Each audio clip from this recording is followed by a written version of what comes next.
It's not what you know, it's what you can prove. Shalom everyone, it's your boy G-the-Prophet. I am back with another smash to break the mold of this matrix that we live in. Now, this TV show breakdown that I have ready and done and complete is called The Underground Railroad. Now, there are many messages in this series. So dealing with part one, I'm gonna share one big one for you, and then if you like it, you can check out the rest. So let's begin. We're done. Now what? What can I do for you, Caesar? She calls him Caesar. Caesar? In connection to the movie Planet of the Apes. Caesar. Now you listen here, Caesar. Caesar is home. The ape was called Caesar. Now you know they call us apes, they call us monkeys. Well, in conquest of the Planet of the Apes, they were called Hebrews. Among the servant apes in our cities. Mr. Governor, on investigation, many of the reported offenses have been proved minor. That ape who was killed while trying to escape from the city last night. That ape who was. I'll be honest with you. I don't like the colored. Seems to me they're always getting into some sort of trouble. I don't think much of Hebrews either.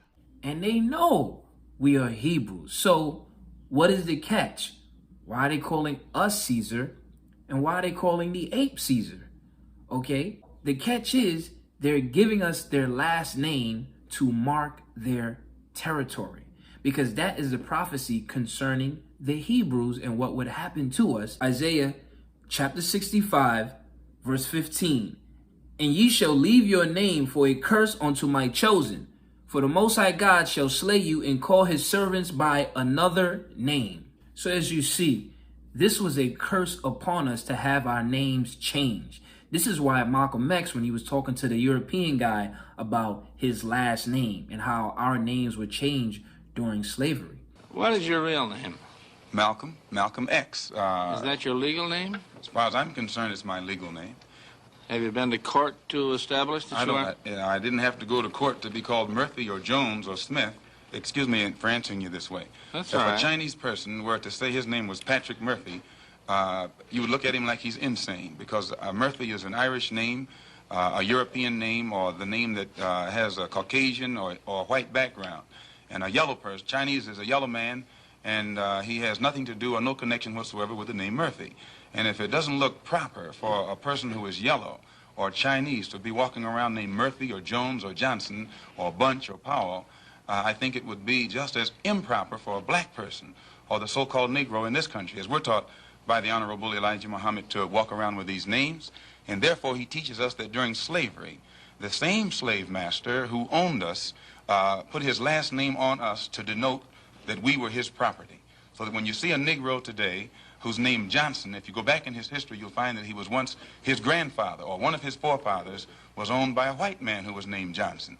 So to have this name Caesar is a stamp on us to confirm we were conquered by the Roman Titus Caesar in 70 AD. Belong to Timbuktu. Okay, Rudolph Windsor, page 85.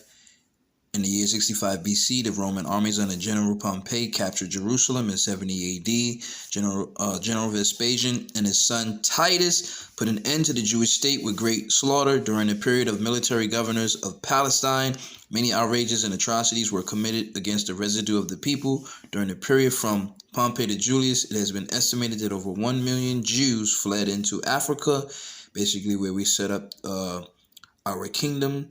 All right, the west coast of Africa, where they say we come from, but we really are the Hebrews that fled there. Fleeing from Roman persecution and slavery, the slave markets were full of black Jewish slaves. In the Roman Empire, you could pretty much have any god you want, but legally, you had to submit to the emperor as a god as well. You had to at least acknowledge that the Roman leader was also a divine figure.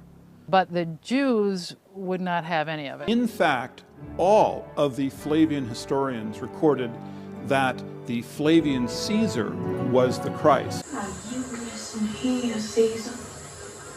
It was important to the Flavians that they be seen as the Christ, as divine and godlike, and this was not mere vanity. The Julio-Claudians before them had already established that presenting themselves as gods was a powerful tool in controlling their subjects. This is why they shove this Jesus Christ character on us, because he is really Titus Caesar. Titus came to the Senate and presented evidence that the life of his father had been divine. Certainly this would have included the military campaign that the Flavians waged through Judea. And it's at this time I think the Gospels were written, because the theological structure in the Gospels of a God the Father and the Son of God is the same one that Titus would have been presenting to the Roman Senate. Well, the Roman Senate did accept Titus's evidence, and Vespasian was deified and became a god. Titus therefore became a son of God. This is why in the TV show Lovecraft, the guy said, you know, Titus was a son of a son. Our founder, Titus Braithwaite, was a son of a son, and we follow in his image just as he followed in the first sons. Because Vespasian was his father, and he was deified as a god, okay? Thus, Titus being the son of God. You see that? These people are very tricky and very crafty. And this is why he also said, you know, Titus gave up himself to empower the founding members of the order, okay? As Adam gave up his rib to create Eve, so did Titus give up himself to empower the founding members of the order. Just like JC, just like Jesus Christ character, he gave up himself. Matthew chapter 26, verse 26. And as they were eating, Jesus took bread and blessed it and brake it and gave it to the disciples and said, "Take, eat, this is my body."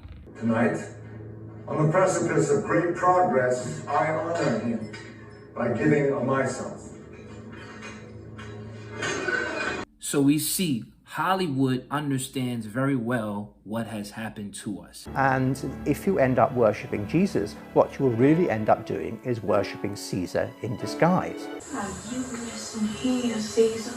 This may have been how the Flavians finally got the Jews to worship Caesar as a god, by giving them Jesus Christ, a Messiah more to the Romans' liking. These people have utilized this Jesus character, this tool, this idol, okay, to control us and put a stamp on us to show how much control they have on us. And this is why this guy is named Caesar. This is why the ape was named Caesar, so they can show their control. This is why we carry their last names, to show we are their property, and we still are mentally.